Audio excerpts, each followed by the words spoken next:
Major League Journeymen back in business. A late week recording, which I think works in our favor because Gordo is well rested. Dax is through the lion's share of his responsibilities with Major League Soccer. And I'm here to be the arbitrator between the two of you. I have a feeling we got some pretty good opinions here, some strong opinions, but I wanted to open with these comments that I just saw for the first time. I know, Dax, you've seen them. Gordo, I know you've seen them from Christian Pulisic, from Tim Weah, and from Christian Pulisic's dad. I have opinions, but I wanted to ask you first, Gordo. I want to hear from your end because I think that this maybe takes pretty specific aim at Landon, at maybe Moadu, maybe at Tim we can Howard. throw Tim Howard, throw Wynalda in there. There's a lot. There's a lot of participation in this conversation. Does anybody look better than anybody else, or does anybody really just look bad? What's your final take on this, where we're at right this second? I think this is shoot, man. I mean, a lot of emotions came, a lot of thoughts came into my brain as I was listening to Tim Weah speak. Listen, I can sympathize with him first and foremost because it's like it's a kid who's talking and he's talking about his heroes, which he mentioned. He's talking about his heroes that are being critical of him, which must hurt him deep down inside. But this is part of the spotlight that he's in. It's just part of it, and I can sympathize with the emotional part of him saying, "I don't know why these guys are coming at us." And it probably does hurt because these are guys that he idolized and wanted to wanted to take the torch from them and put the US in a different place, in a better place. And this was the golden age of soccer and soccer players where these kids are doing great things in world soccer. However, I didn't like it. I didn't like it. I didn't like the stance that they're taking. First of all, I don't ever want to hear from Christian Pulisic's dad. I don't know why anybody's putting Shocker. a microphone, or I mean, it's the day and age. Everybody has a voice. You can go on any platform and you can say what you want. But him defending makes this look trashy. And if they think that the generation before them was not getting criticized by previous players, they're wrong. Yeah. They are wrong. Okay. And everybody that is put on that jersey and mainly all these guys were stalwarts for the national team and have done great things and they have their right to an opinion. And guess what? It hasn't been good enough. They want more out of these players. And it's not freaking clickbait. It's not clickbait. It's them No. telling they don't. Landon and Tim don't need people to log onto their podcast and get more views. That's not why they're doing it. So that's just stupid. It's just stupid. And so Mhm. for that, it just discredits everything. And like I said, and so they have a right to an opinion. And what they're doing is saying it's not good enough. And I think I've said it before, they have the right to tell them that it's not good enough because it just has not been. And so they get to express their opinions and try to light a fire under this team and tell them, hey, look, you may be the golden age and we like you. It doesn't mean that they hate them. They don't hate them. They're just saying, listen, you guys are super talented, but we need more. We want to see more. And that's totally fine with me. And that's where I'm going to leave it. I mean, that's it. Dax, you commented. I want to read your comments back because I read this on Twitter. This is insane. Evil, question mark, getting criticized when the performances have been below par for the better part of a year now, question mark. Come on, guys, take the criticism, ball out in the World Cup, and shut everyone up. Christian and Tim are tremendous players, but this is beneath them. Move on. You mentioned something specific. This has been performances below par for the better part of a year. When I thought about that, I thought about actually Alexi Lalas, who maybe, what, 5 years ago now at this point, called our players entitled. And I think started this idea of, hey, maybe we don't have the mentality that we think we do or that we once did, and he's seeing some cracks in the foundations. Alexi got vilified for that comment. He got killed. Dax, looking back on that now, your comments now here, do you see a correlation to that at all, or are these completely separate? Or are we in a new place with the Christian and Tim situation? No, I see entitlement up and down the U.S. men's national team. That's what I said initially when this whole spat and this war of words started. Hmm. And when I assess the U.S. men's national team, I assess a team that has very talented individual players that are doing things at a club level that we have rarely, if ever, have seen from a total U.S. men's national team player. I mean, Right. multiple players playing in the U.S. in the UEFA Champions League, multiple players playing in the Europa League, multiple players playing at massive clubs. We're not talking about, Clint Dempsey at Fulham or Claudio Reyna at Man City before they became Man City. Yep. We're talking about giants. We're talking about pressure cooker giant teams.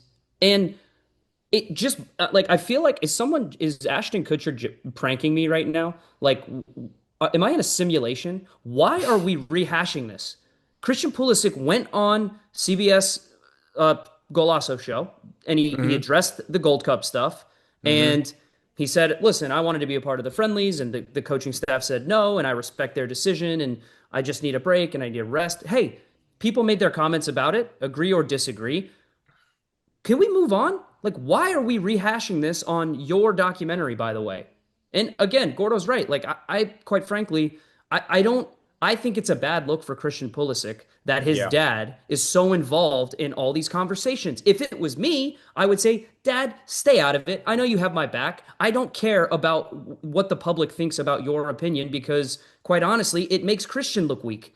If Yep. my dad wanted to get involved, I would tell him to back off. Say, Dude. listen, relax. I have it. I'm a grown man. I can take care of myself. But also, by the way, this has nothing to do with Christian's contribution to the U.S. men's national team. This has nothing to do with his status amongst all-time greats, which he already is one. This has nothing to do with what he's done in the past. This has to do with right now and what we are assessing as media members right now in the moment. And I agree with Gordo. I don't think Tim Howard and Landon Donovan, they are the last two people, along with Clint Dempsey, in the U.S. soccer sphere that need clicks. They don't need hot takes. Yeah. They Or don't need any of validation. that. They are first of all legends who accomplished a ton in their Hmm. time. So the Hmm. comments from Tim about these guys didn't win anything is Hmm. nonsense. And Hmm. they've accomplished, they are some of the three greatest players in U.S. men's national team history.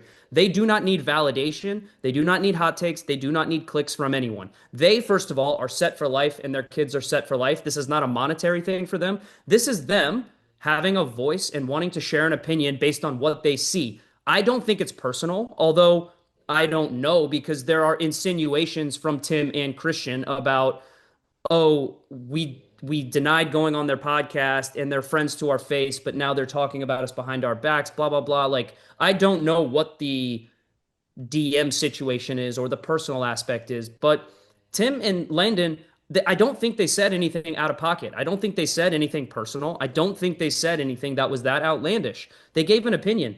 Okay, they want to see you play at the Gold Cup because there's one more major tournament before the World Cup, and you're not going to have that many opportunities. I said the same thing. Now, obviously, I'm a little piece of bacteria on the spectrum of this conversation. No one cares about what I say, and so that's not that big of a deal. But I skew towards the side of, yeah, I would have liked to see them play in the summer, but I thought we moved on from this. Why are we rehashing this? I mean, this is just so unnecessary. And to be honest, I haven't really said anything that spicy with regard to this, but the sense of entitlement is the biggest issue here. And I think that's why they didn't play in the Gold Cup is because they know that their positions amongst the national team are safe, which fair enough, they are because we don't have enough depth, but they aren't pushing things to make us the best we can possibly be heading into the World Cup. That is what I see. And if if they are the leaders of this team, we are in big trouble because it looks whiny, it looks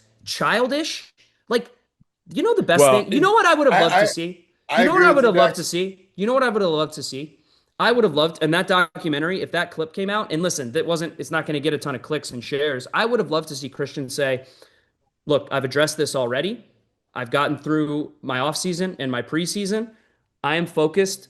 I respect everyone's opinion out there, but I don't think about those guys. I don't think about their comments anymore. It doesn't bother me in the least. I am prepping for this season to be the best I can be for AC Milan. And when the World Cup rolls around, you are going to see exactly what we've been working for 4 years. If you would have said that, I would have been like, boom, that is someone who doesn't care about what people think about him. And that is someone who is ready to move on and just be the best player that he can be. But Dax, we know that that's not the case. We know that Christian's not that guy. I think he's okay, he's but himself. I would have liked to see him be that guy because he is a great player. He's a world-class player. There's no question about it. But Tim Weah, you call the comments evil? Come on, man. What are we talking about here? Maybe he misspoke, but evil? They aren't evil. I think the point about the whole thing is they are making it personal because they're taking it personal. It's not personal, it's business. Okay. And the point of view I see from the outside looking in, like everybody else, is Landon and Tim are their biggest supporters. They are fans. They are fans and of the U.S. national team. They want to see them do well. They're not saying. Well, fans have opinions. Fans have opinions, and they're not saying they're shit players. Nobody ever has. I'm actually sick of getting on podcasts, and every time we have to preface a statement by saying, "Hey, they are really good." Let me just say that they're really good. I don't want to hurt any feelings, but they're really great players. But this and that. They are fans. They want to see the best from them, and so they're giving their opinion on mental mindset, guys, stuff like that, and stuff that they can help them with. So if they take it as constructive criticism from their heroes, they should walk into the tunnel and dab them up and say, bro, I hear you. I'm going to go out and I'm going to give everything I can. Like, I appreciate the feedback. That's who they should be, instead of taking it personal and making this a old versus young. Is there, Gordo, hold on, go a little bit deeper, because do you feel like there's, Pulisic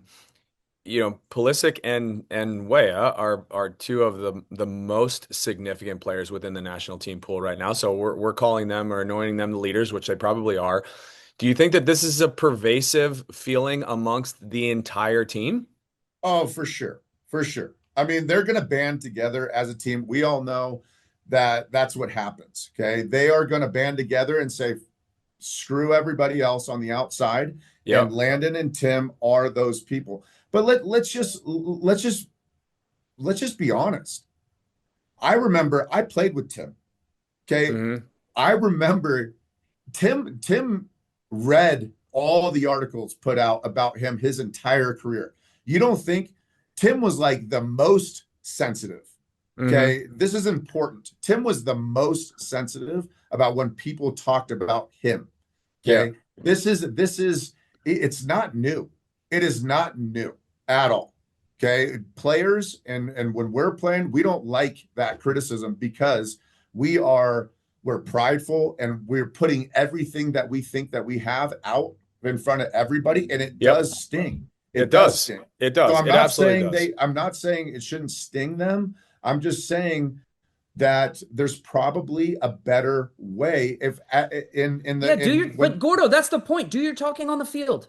You're talking on the field. And that's the best thing that you said, Dak. This for me is all about ego, right? We all have egos, and I'm not going to sit here and pretend like us three, right? We all had good careers in our own right. Like we are not the Tim Howards, the Landon Donovans, the Pulisics, we're not dealing. We Wales. Haven't dealt with those same. We're not pressures. dealing with it on the same level that these guys are dealing with it. But to your point, Gordo, every time I had a bad game And I'd be like, stay off Twitter, dude. Stay off Twitter, dude. But sometimes I'd go on there and I would be like, dang, all right, this guy's saying I suck. This article was written about me playing bad, being washed. And you know what? It hurt. It stings. And sometimes I'd want to respond and I'd want to Dude, say, I loved it though. I sure. loved But it. again, It didn't, not that it didn't hurt, but I would say, oh, great, you hate me? but do you know Perfect. what? Great. But you, like, more times than not, the best players just use that as internal motivation and internal fuel. Hey, Absolutely. great. I will. That's why I say things were said over the summer. Christian made his defense. He said what he said. Why rehash it? Like, why? Dax, let me Just ask you a move on question. into the Let me September friendlies. If hold you on. get called in,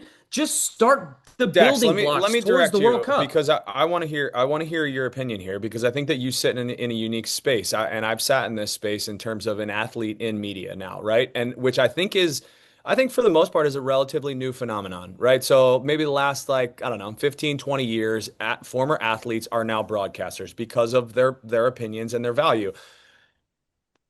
Are you are all of us that are speaking on this thing, are we breaking the sanctity and the trust of a locker room? Because here's the reality is in a locker room you can say whatever you want, and we are, no player in any locker room that is in a locker room today is saying anything different than what Tim or Landon or you or Gordo or myself or anybody else has said as they watch the US national team play. But we all know that what stays in the locker room, what happens in the locker room stays in the locker room. Now there is an element of maybe just a different layer of sharing that opinion that does sting a little bit different. Gordo, you and I, like, we know this. Dax, you know this too. Some author that writes for the LA Times or writes for the article that says that Dax stinks or Gordo stinks doesn't mean the same thing that when Landon says, I think he's playing with not enough heart. We could care less. Those players could care less about that. It means something different when a player has an opinion on the way. It's an expert opinion, right? It actually carries a little bit more weight. So now that we are in this space where we are providing the opinions that everyone digests in a different way, do you feel the weight of that? I know that I did. I know that I did. When I went on camera in I wanted to be more like Brian Dunseth in the way that I spoke about players as opposed to the way that Eric Wynalda spoke about players. Wynalda didn't care. He went on and gave his opinion, and it was as unfiltered as it possibly could be. He was critical to probably Yeah. a fault. Dunny was critical, but in a way that I think he still does this really well. He manages the trust of a locker room, the trust of a former player. Do you feel that weight at all with this? Of course, you have to. You have to feel the weight of that. But here's what I would say about that. I tried to tell myself, and we'll see as I go further and further into this career how much it holds true. I don't want to say anything that I wouldn't say to a guy's face.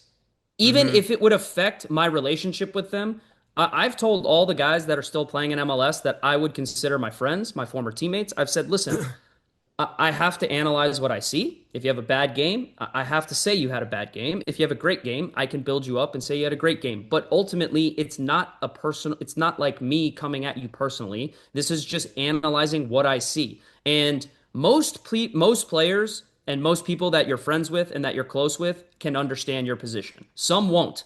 Some don't want you to be critical regardless, and it is what it is. You're going to get affected. But I had a great conversation recently, I would say maybe 3 or 4 months ago, with someone that I know in the business. They're not a player. They work in a front office, and I just said to them, "Hey, can you give me some context into what's going on here with your team?"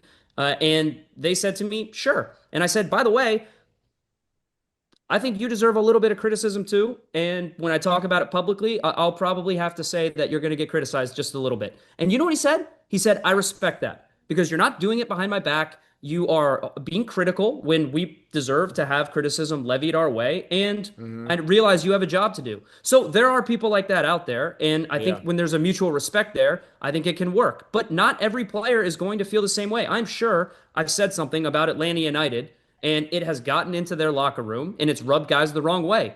But I have to analyze what I see. I don't want to be inauthentic, and I don't necessarily want to be best friends with everyone in the locker room because that means I can't do my job objectively. So Yeah, there is an element to that, but I tend to skew towards trying to be more like Dunny than just absolutely eviscerating everyone because I can Sure. understand how these high level players, I mean, you guys went through the same thing. We all went through Yeah. it. And maybe not Gordo, at the peak of the national team, but we went through it as players where sometimes we played great and we got praised, sometimes we played like shit and we got crushed. It's part of the business. it is part of the business. You Yeah, can't you're go right. respond to every single person and say, "Hey, thanks for praising me when I played well," and then, "Hey, you're an a-hole when you crush me for not playing well." It's just part of Gordo, the business. what are you thinking? Here's what I'm thinking. I remember it was like 2007, and Eric Wynalda, we arrive in Kansas City. Eric Wynalda is in the lobby. He comes up to me directly. Okay, I don't know Eric at this point. He comes up to me and says, he goes, Gordo, I've been watching you. I think you got a really bright career. And I was like, I go to my room that night. I'm like, holy shit, that's awesome. He doesn't know that I had like 103 fever that night. I was sick, but I was starting the next day. Okay, I felt like shit. I had an absolute terrible game. I stunk it up, right? Which I did plenty of times in my career. But after the game, I had like 40. This is like back when your college buddies are all watching you play and they're excited for you. I had 40 texts being like, Wynalda is crushing you. Like, what did you do to this guy to piss him off? He hates you. He literally hugged and kissed me the night before. And I went back, and he, rightfully so, but that was just how he was, dude. That was just how he was. And it hurt my feelings really bad. So we all get that. The last point I'm going to make about this is I agree with Dax, dude. It is part of the business, and it changes when you step over to the other side. They are not players anymore. And Tim said this on his podcast. He said, I'm not trying to be their friend. I'm not trying to be their mentor. That's not my space. I get paid. He said, I get paid handsomely. We talked about this to analyze what I'm seeing and give an honest opinion. Now, I think the most important thing, okay, I told you, Tim Howard, I saw it firsthand, and he knows this. He was very sensitive, and he didn't like when people talk shit about him. Yeah. Clint Dempsey and everybody else doesn't like it either. Nobody likes it. Nobody likes it. I would like for them to have, if I'm going to pick out anybody that I know and that I've played with, I would rather them have a Clint Dempsey attitude towards it. Now, do you think that Clint Dempsey, if these guys were crushing him and the national team, do you think that he would go dab people up no, he'd be like, what Deuce would do? He'd be like, see me in the parking lot, bro. He would. But he would go out and he would play with everything that he had, and he would prove it on the field, which was Dax's original point. That's all we want. Don't respond. Don't respond. You don't have to let your play do the talking, and then if you go on an epic World Cup run, you can just be like, you know what? We heard the noise, we heard the criticism, but we shut everybody up. Receipts. Sure, fine. That's great. Let them go on air and be like, hey, well done, boys. We were and wrong. By the way, this type of stuff used to be handled off of social media, right? Like, and as media members, yes, okay, you're going to give your opinion, but you know what? There was a player at Red Bull, and he works in the media space, so I'm not going to name him, but which actually doesn't narrow it down anymore. It doesn't narrow it down for Red Bull, all right? God, we can't even deduce who this is at this point. That's the best part about it. This guy, he's one of my favorite teammates I've ever had, but he was pissed. He was pissed at Shep Messing, who is a longtime commentator for the New York Red Bulls, very prominent in the New York, New Jersey area, famous guy, famous voice. He was the analyst for the Red Bulls, and he had some critical comments about this player every now and then. And this player did not take too kindly to it. They actually saw each other. The player got in an elevator going up Red Bull Arena, and Shep was in there. And he could not resist. And he said, listen, I don't appreciate some of the shit you've been saying about me. And you know what? They actually had it out man to man. And Shep said, well, this is why I said that. And the player said, well, I don't agree with you. And they actually had a face-to-face, and they didn't use it on social media. And you know what? They both actually came away with being like, all right, I see that perspective, or I see that perspective. And then you know Of what? They course. shook hands and walked away. But that's how these things used to be handled. So yeah, like if Christian or Tim have big issues with it, you can give Tim Howard a call or Landon a call and say, hey, I don't appreciate what you said.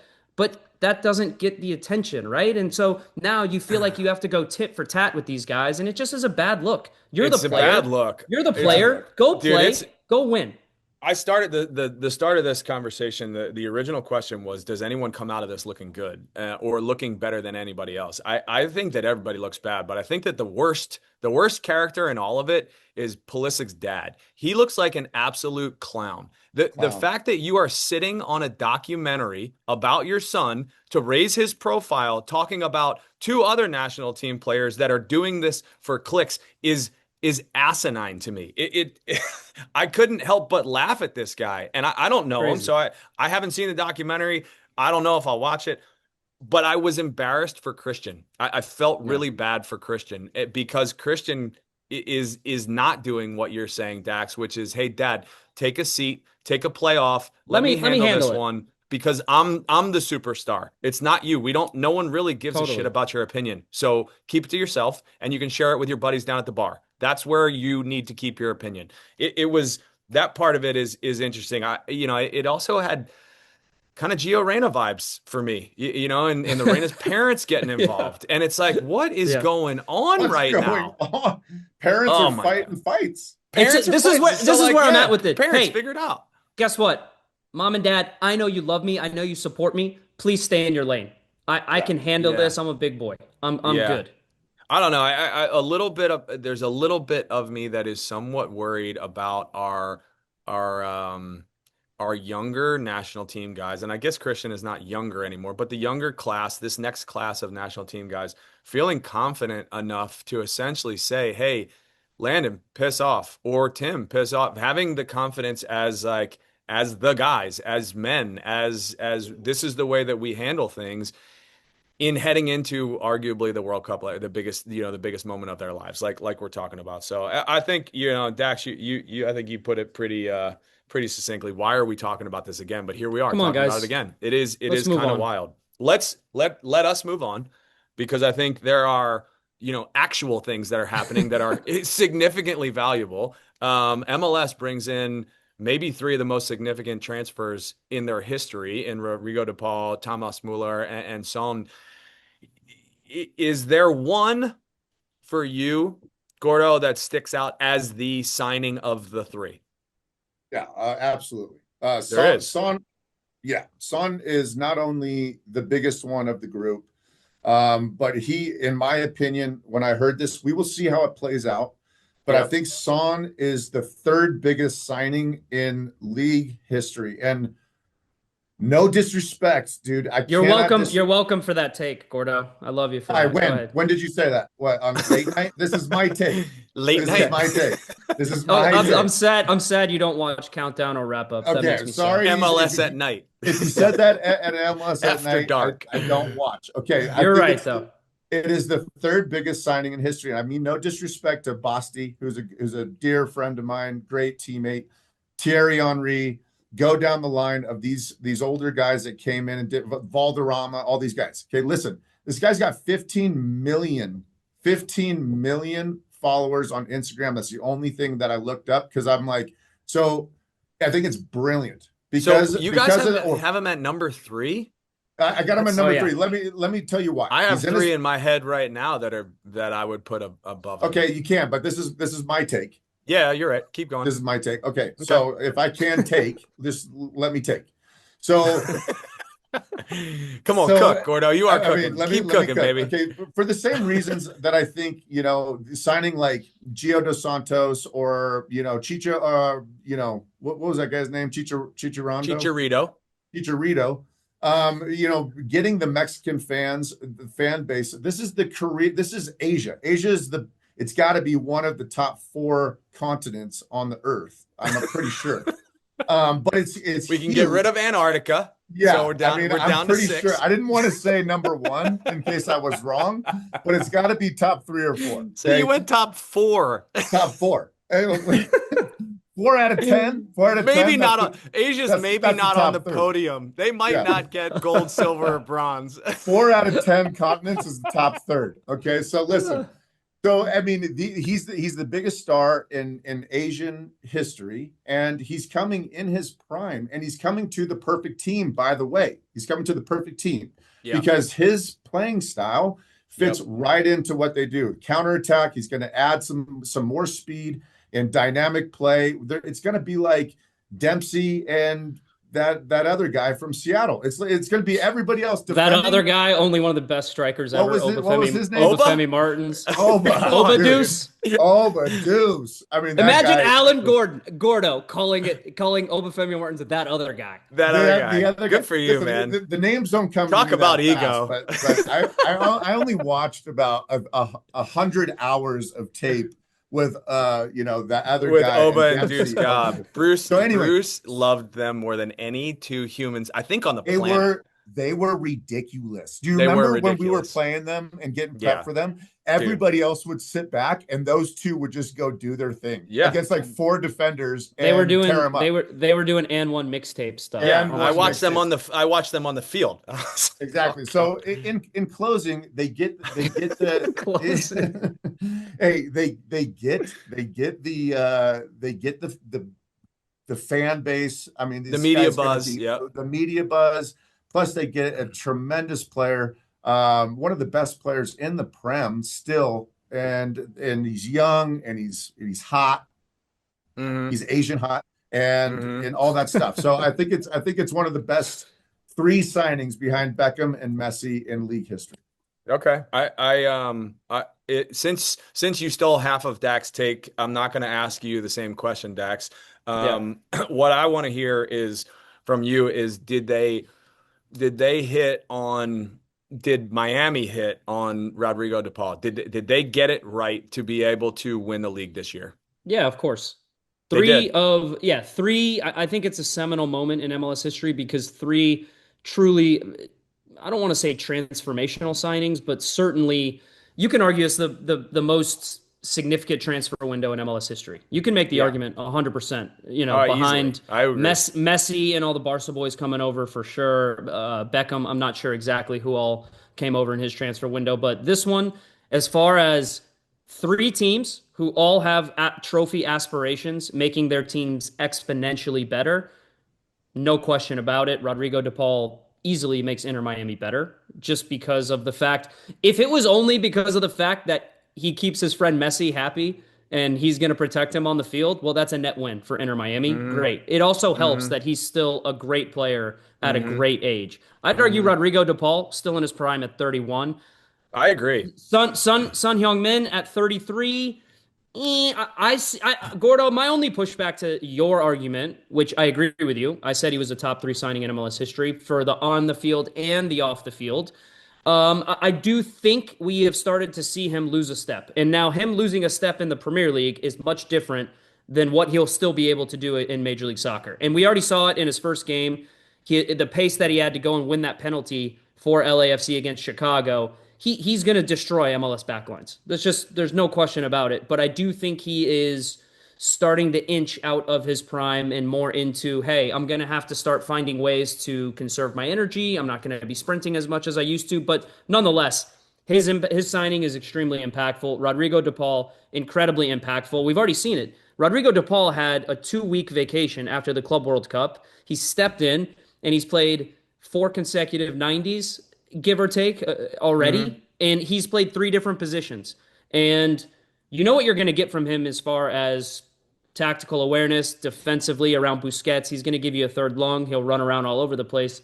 He's got 3 goal contributions in 4 games. I mean, the guy is adding more value than I even thought he would in the attacking third. So, yeah, incredible. Thomas Müller is the other one who I believe he's going to have a significant impact on the Vancouver Whitecaps, but he's the one where I have the most question marks because of Sorensen. Muller's 35, okay? Thomas Muller's 35 years old. He wasn't a full-time starter for Bayern Munich for the last 2 years. And now, look, we're talking about a 35-year-old at Bayern Munich, right? He was still playing and contributing. He's been fit his entire career. I don't worry about injuries with him. But How does he adjust to a new situation for the first time in 20 years? Dude, how does he Uh, fit in? How does he fit in with Brian White? it's more so tactically, Gargs, which was where I was going, where I'm like, Sorensen wants to play a 4-3-3. Thomas Müller is best playing off of a number 9. They don't Sorensen doesn't really play with a team like that. He plays with a 6 and 2 8s kind of flat across the midfield. He plays with 2 quick wingers and a striker in Brian White. Thomas Müller is going to play. I Dax, don't know where your you play. favorite saying. Make an adjustment. Yeah. I don't Make a mid-game adjustment. Hey, you know where he's going to play? have I said that? You know where he's going to play? Where? He's going to play center back, like Basti did. Basti just Oh, wanted yeah, to go yeah, I would back love and get that. the ball. Muller's going to play center back. I mean, Sorensen is going to adjust. If I had to guess, he's gonna play Müller in one of those attacking 3 positions, probably on the right side, so Ocampo can get up and down the line. But He can't he's not play gonna, anywhere else. He'll he's probably not gonna push him inside, give him a He's little. not gonna. bit He's of not gonna free play rein. like a traditional Yep. winger. But here's Yep. the key: is that Vancouver, they've got Brian White, and then the next highest goal scorer on their team has like 4 or 5 goals. Thomas Müller is going to be the second highest goal scorer by the end of the season easily. He will find goals. He will find chances. He has that.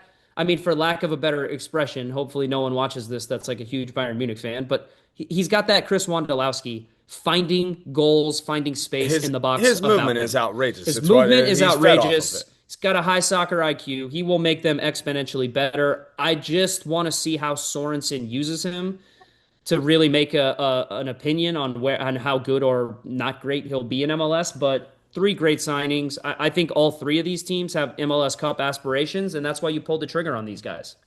Gordo, I'm going to push back on your ranking. I don't think that you can characterize Son as number 3. Who do you got ahead of him? Messi, Beckham, Zlatan, top 3 right there. That's Zlatan, 3. no. Zlatan, no. I thought about Zlatan, him. no.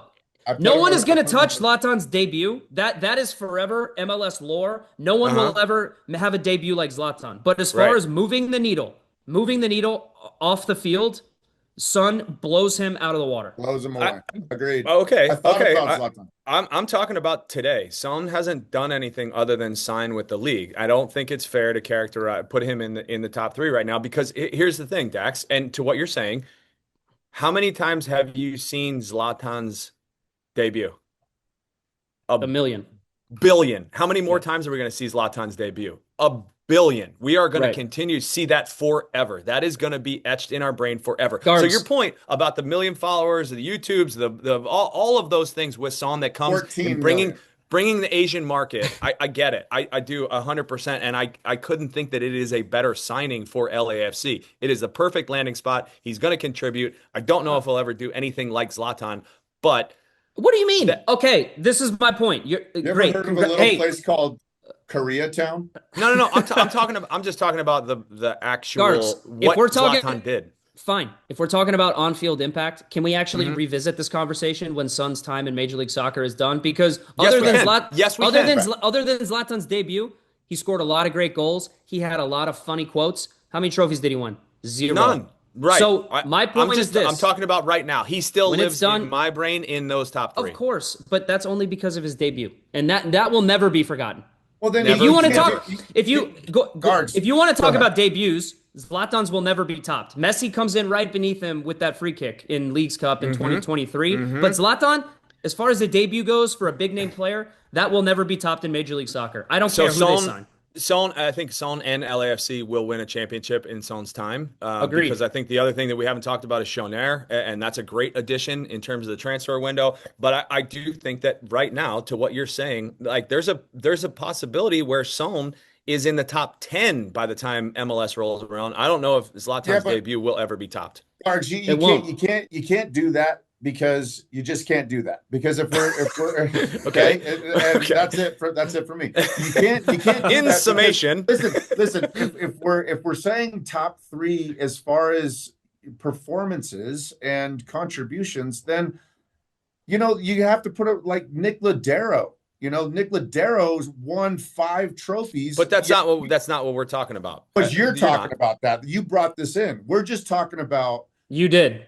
It's not because Zlatan didn't do anything. You brought in the totality of his time in Major League Soccer. We're talking about Gordo's being a real analyst here, and he's saying by the time Son's time in Major League Soccer is done, we're going to be talking about him as a top 3 signing in MLS history on and off the field. And Dex, you said, can we revisit this after Son's time? We can. I'm talking about Yes. today. I'm talking about today. He's not in the top 3 for me. That's all I'm saying. Okay, today, but you because have he to hasn't done give anything. him a chance. I'm giving him a chance. He's in the conversation. I'm giving him a chance. He's just not on the podium yet. He's in the top 4, like Asia. Wait, okay, hold on. I don't want to beat a dead horse, but if Cristiano gets signed today, Yep. is he top 3 for you? Yeah. Yeah. Okay. So you're Yeah. arguing. So you just argued against yourself. Yeah. So I didn't argue against myself. I just answered a question. He's not here, so it doesn't matter. We'll get to that point. Just like Son's time on the league. Because we haven't seen him do anything, and We that haven't. means Zlatan's ahead Good of stuff, him because Gordo. of his goal. Gordo Nah. won. Gargs. I don't think so. I don't Put it think up so. there. The I would say so. Dax. Also, just can we also hit on Gordo calling him Nick Ladero? You just want to leave off the O. His name is Nico. Hey, all right. Hey, he's not American. He definitely has a green card by this point. He's American through and through. And he's Nick. He's not even in the league anymore. I don't know if he's American. The Dax, in 10 words or less, is Miami now the favorite to win the league for you? Yes, if Lionel Messi is healthy.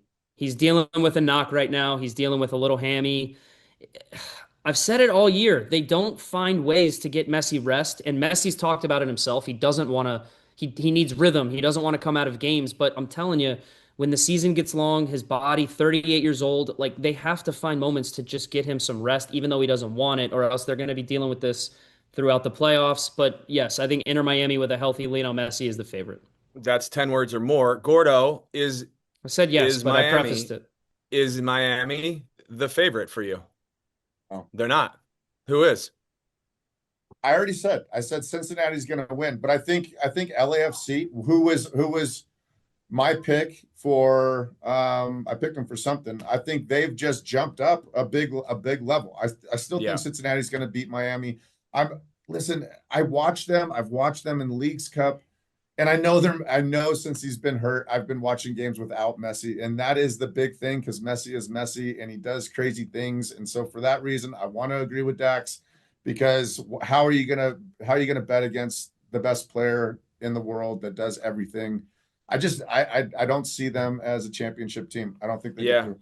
Yeah, I didn't say they're going to win it. I called them the favorites. I still think. What does that mean? Is that a popularity contest? It's a popularity contest. What does that mean? It's Vegas's betting odds. It means that Vegas betting odds. I would assume that Inter Miami you'd have the best odds of them winning MLS Cup. That's what I think. But I'm not taking because Gordo. I agree with you. I think I'm not. I took Cincinnati to win MLS Cup. No, I'm not taking Miami. I think Miami's the favorite. Here's the deal. We got a week left. We got a week left in the transfer window.